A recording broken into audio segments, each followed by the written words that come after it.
గాక. ఆమేన్. హల్లెలూయా. హల్లెలూయా. మనం కొన్ని నిమిషాలు కొంతసేపు దేవుణ్ణి ఆరాధన చేయబోతున్నాం. ఆమేన్. ప్రభు ఆత్మ గనుక, దేవుని ఆత్మ గనుక ఆయనను ఆరాధించువారు ఆత్మతోనూ సత్యముతోనూ ఆరాధన చేయవలెను. ఆత్మతో సత్యముతో ఈ రోజున మనము దేవుణ్ణి ఆరాధన చేయాలని నేను ఆశపడతా ఉన్నాను. ఆరాధన చేసేటప్పుడు ప్రియా దేవుని బిడ్డలారా, కొన్ని ప్రాముఖ్యమైన విషయాలను మనం జ్ఞాపకం చేసుకోవాలి. అసలు ఆరాధన అంటే ఏంటి, స్తుతి అంటే ఏమిటి అంటే ఒక విషయాన్ని మీకు తెలియపరుస్తున్నాను. ఏంటి అంటే, దేవుడు మనకు చేసిన మేళ్ళకై మనము దేవుణ్ణి పొగుడుతూ దేవుని కార్యాలను గుర్తు చేసుకొనుచు గాన ప్రతిగానాలతో స్వరములెత్తి ప్రభువుని స్తుతించడం అనేది నిజమైన స్తుతి ఆరాధన. ఆమేన్. పెదవులతో మాత్రమే కాకోకుండా హృదయములో నుండి మనము దేవుణ్ణి ఆరాధన చేయాలి. మరి ఆరాధన చేసేటప్పుడు ప్రియా దేవుని బిడ్డలారా, దేవుని యొక్క వాక్యములో కొన్ని విషయాలు రాయబడి ఉన్నాయి. ఇది నేను మీకు చెప్తాను, ఎందుకంటే మనం ఇవి తెలుసుకుంటే ప్రియా దేవుని బిడ్డలారా, మనం దేవుణ్ణి ఆరాధన చేయడం అనేది ఏంటో మనకు తెలుస్తుంది. కీర్తన గ్రంథం 47:1 ఏమని రాయబడి ఉన్నదంటే, సర్వజనులారా చప్పట్లు కొట్టుడి, చేయధ్వనులతో దేవుని గూర్చి ఆర్భాటము చేయుడి. ఆరాధన అంటే ఏంటి చెప్పండి? ఏంటి?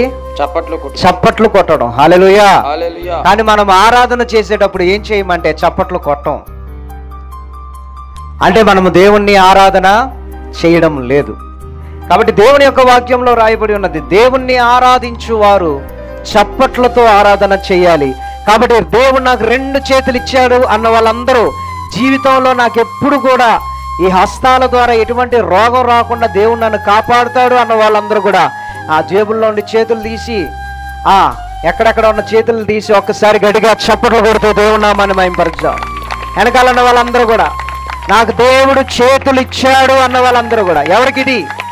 నేను ఆపమనండి అనే వరకు కొడతానే ఉండాలి. గట్టిగా చప్పట్లు కొడుతూ, ఇంకా గట్టిగా చప్పట్లు కొడుతూ వెనకాల ఉన్న వాళ్ళందరూ కూడా, ఇది ఒక జయధ్వని, ఇది ఒక జయధ్వని, ఇది ఒక జయధ్వని. ఇంకా వెనకాల ఉన్న వాళ్ళందరూ గట్టిగా చప్పట్లు కొడుతూ దేవుని నామాన్ని మహిమపరచాలి. దేవునికి స్తోత్రం కలుగును గాక. ఇంకా గట్టిగా స్తోత్రం.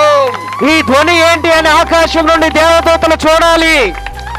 ఇది ఏమిటి అనగా, దేవుణ్ణి ఆరాధన చేస్తున్న దేవుని యొక్క పరిశుద్ధ సంఘమని ఆకాశమున్న దేవదూతలు కూడా తొంగి చూడాలి. దేవునికి స్తోత్రం కలుగును గాక. హల్లెలూయా. చాలండి. రెండవది, ఆరాధన చేసేటప్పుడు మనం ఏం చేయాలి అంటే, అది వాక్యమే చెప్తుంది. కీర్తన గ్రంథం 150:4 తంబురతోను నాట్యముతోనూ ఆయనను స్తుతించుడి, తంతి వాద్యములతోను పిల్లన గ్రోవితోనూ ఆయన స్తుతించుడి.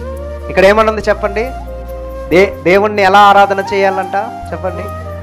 బోరా తంతి వాద్యాలు ఓకే, తర్వాత ఇంకోటి ఉంది అసలైంది, చెప్పండి, అది నాట్యం.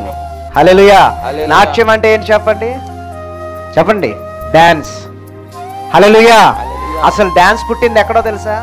దేవుని యొక్క వాక్యములోనే పుట్టింది. ఆ డాన్స్ని ఈ రోజున సాతాను సంబంధికులందరూ కూడా అపవిత్రమైన కార్యాలకి, అల్లరితో కూడిన ఆటలు పాటలు వాడుతున్నారు. కానీ